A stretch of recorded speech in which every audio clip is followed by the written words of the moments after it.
Bismillahirrahmanirrahim. Assalamualaikum warahmatullahi wabarakatuh.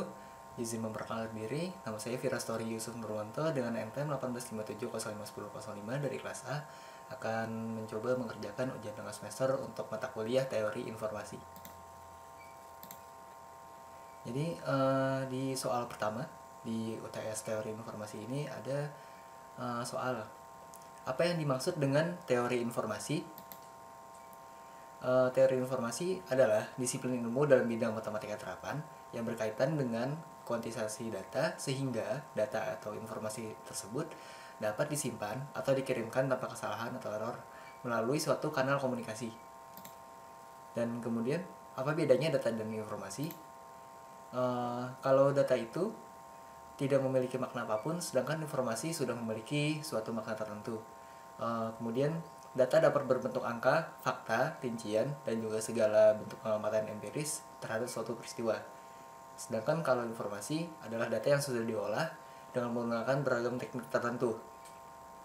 Kemudian bagi orang awam, data tidak dapat dipahami, tetapi bagi orang awam, informasi itu dapat dibaca dan sudah dapat dicerna dengan baik.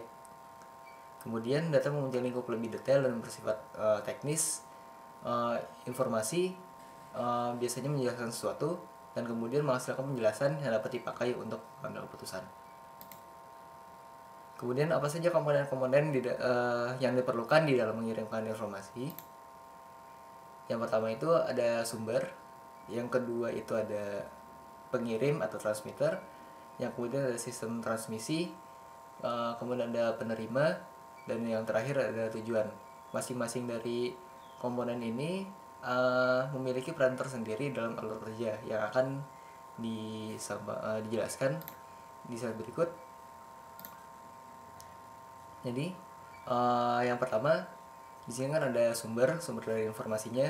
Misalnya di sini memuat suatu video atau foto atau mungkin yang paling sederhana adalah simbol-simbol dalam bahasa Inggris atau alfabet misalnya. Kemudian di sini masuk ke proses encoding untuk merubah sinyal analog yang berada di dalam sumber informasi menjadi digital. Jadi sekuensinya jadi 01 dan kemudian ditransmisikan ke sistem transmisi tersebut, yaitu kalau di sini digambarkan sebagai communication channel. Nah, di sini data bisa ada noise atau ada distorsi, maka terkadang kalau misalnya contohnya misalnya koneksi internet sedang buruk, maka akan banyak data yang loss atau packet loss. Kemudian di sini setelah ditransmisikan masuk ke tujuannya, tetapi sebelum masuk ke tujuannya ini dia di decode dulu. Jadi dari sinyal digital menjadi sinyal analog dari 01 ke English symbols lagi.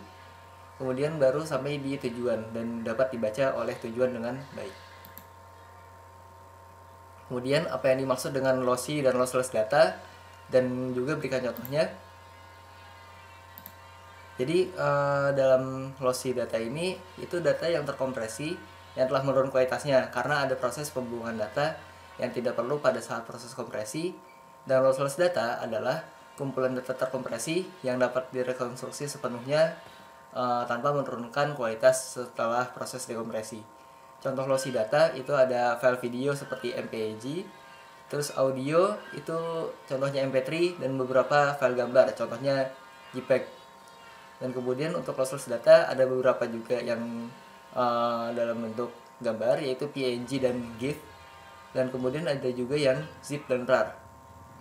Karena di sini maksudnya kenapa di sini ada PNG itu sedangkan di sini ada JPG, karena di sini JPEG menggunakan lossy data yang dimana kualitasnya dapat menurun, dan juga sama halnya dengan audio dan video yang MP3 dan MPG ini kualitasnya bisa menurun dari misalnya 1080 menjadi 144 pixel, dan audio dari 256 KB menjadi 128 KB misalnya. Dan kemudian lossless data ini juga misalnya ini kan ada zip dan RAR.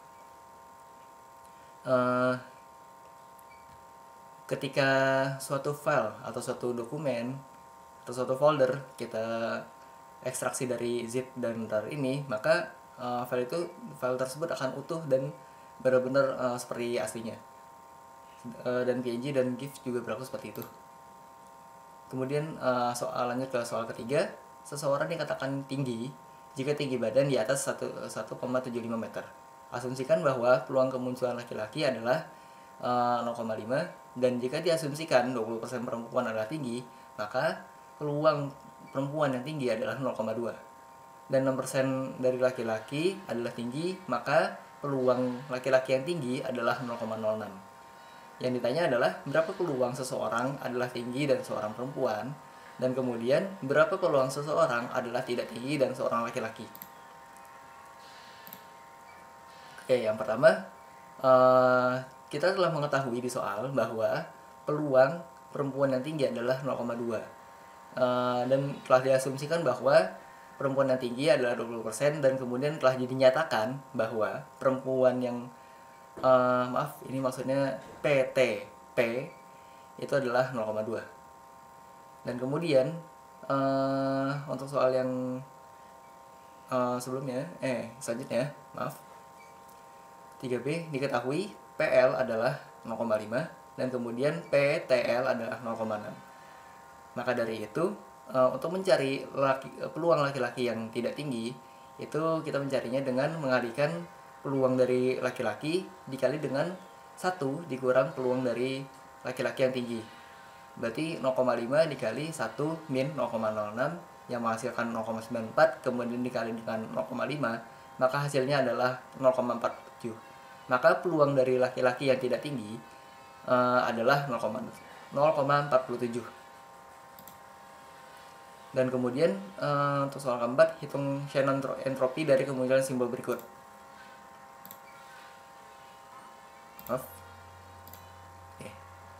Baik, di nomor 4A terdapat tabel seperti ini.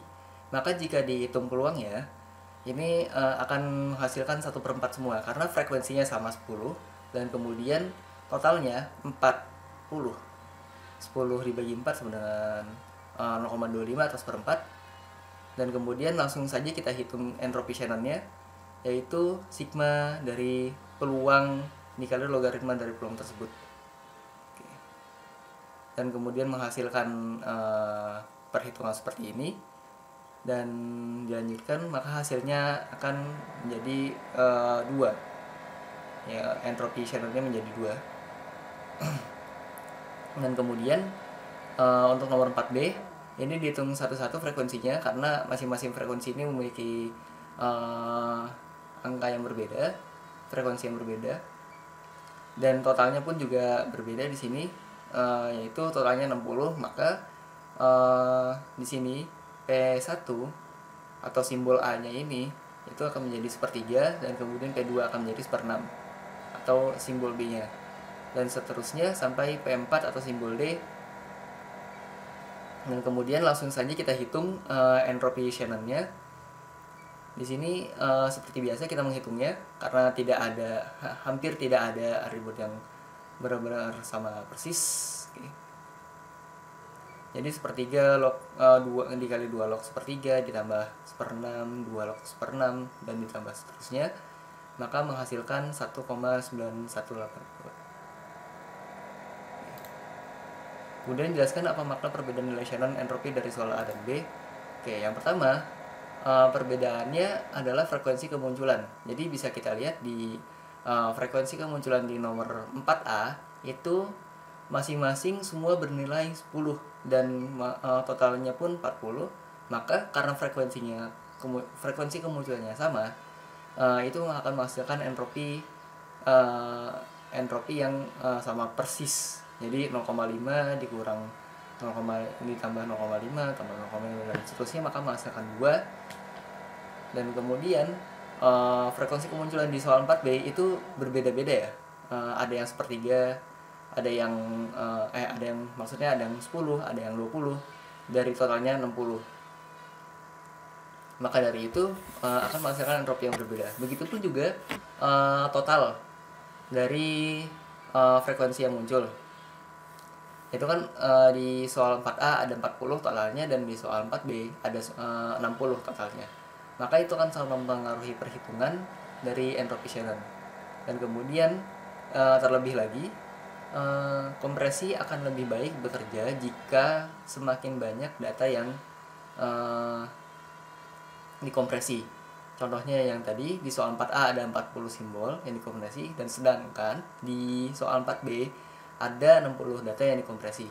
Maka hasilnya akan lebih kecil di data yang 4B karena menghasilkan 1,9182, dan kemudian di soal 4A menghasilkan entropinya 2. Maka kompresi yang lebih baik adalah yang kompresi di soal 4B. Itulah perbedaannya. Kemudian soal kelima, menggunakan Huffman Code, transformasikan pesan berikut. Sudah 1 bulan saya tidak ke kampus. Maka untuk menjawab soal nomor 5A, kita hitung frekuensi dari kemunculan huruf-huruf yang berada di kalimat sudah 1 bulan saya tidak ke kampus. Dihitung dari simbol sampai spasi dan juga titiknya. Maka inilah tabel kemunculan frekuensi dari karakter-karakter yang berada dalam kalimat tersebut. Dan kemudian setelah dihitung Huffman Code-nya, maka menghasilkan Huffman Tree seperti ini. Jadi Huffman Tree ini disusun dari elemen yang frekuensinya paling kecil dulu munculnya, dan kemudian digabung-gabungkan dulu yang paling kecil, jadi satu digabung dengan satu digabung dengan satu, dan seterusnya sampai semua elemen yang terkecil ini sudah tidak ada. Dan kemudian karena sudah menjadi masing-masing 2, kita bandingkan dengan elemen-elemen yang berjumlah 2 lainnya. Maka yang terdekat di sini adalah D, kita gabungkan, di sini juga kita gabungkan 2-nya, kita gabungkan di sini juga 2-nya. Sedangkan 2 di sini akan digabungkan dengan 3. Karena nilai terdekatnya di sini adalah 3, dan langsung saja digabungkan. Maka disusun ulang, di sini ada 4, di sini ada 4, di sini juga ada 4, dan kemudian yang paling kanan kita taruh 5, karena 5 ini adalah jumlah yang paling besar. Maka 4 ini digabung, dan kemudian 4 ini juga digabung, dan 4 ini digabung dengan 5. Nah, maka di sini juga ada 6 dan 7, langsung saja kita gabungkan. Maka jika keadaan sudah seperti ini sudah ideal ya. Jadi diurutkan dari yang paling kecil sampai yang paling besar, dari ke kiri ke kanannya. Maka langsung saja digabungkan 8 dengan 8, 9 dengan 13, 16 dengan 22, baru setelah selesai Huffman Tree-nya. Oke, jadi intinya adalah mengurutkan dari yang paling kecil terlebih dahulu dari kiri ke kanan, baru kemudian digabungkan semuanya. Setelah itu jika menemukan angka yang lebih besar, maka langsung saja digabungkan. Tentunya diurutkan dulu dari yang paling kecil sampai yang paling besar, sesuai dari kiri sampai ke kanan. Kemudian untuk sudah 1 bulan saya tidak ke kampus akan menghasilkan Huffman Code seperti ini, sesuai tabel yang telah disusun sebelumnya. Dan ini kode-kodenya didapatkan dari penelusuran Huffman Tree yang ada di slide sebelumnya. Maka jika kita mempunyai kalimat seperti ini, Huffman Code-nya akan seperti ini, mengikuti tabel yang telah disusun. Kemudian menggunakan Huffman Tree yang di atas, transformasikan pesan hutan buatan titik. Oke, berdasarkan Huffman Code yang telah kita dapat di tabel sebelumnya, maka Huffman Code yang dimiliki oleh kalimat hutan spasi buatan titik adalah ini. Oke. Menggunakan Shannon-Fano Code, transformasikan pesan berikut. Mohon maaf lahir dan batin. Oke. Jadi Shannon-Fano Code adalah suatu teknik yang berbeda dari Huffman Code. Jadi dia tidak menggunakan tree tapi menggunakan tabel seperti ini.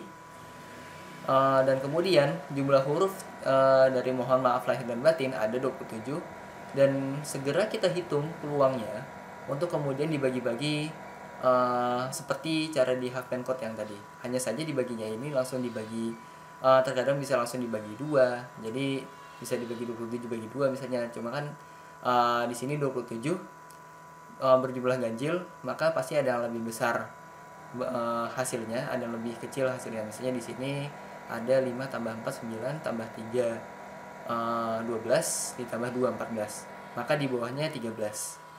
Jadi dibagi 2, di sini ada 14, di sini ada, di bawahnya ada 13. Maka yang di atasnya akan menjadi 0 selalu, dan di bawahnya akan selalu menjadi 1. Dan kemudian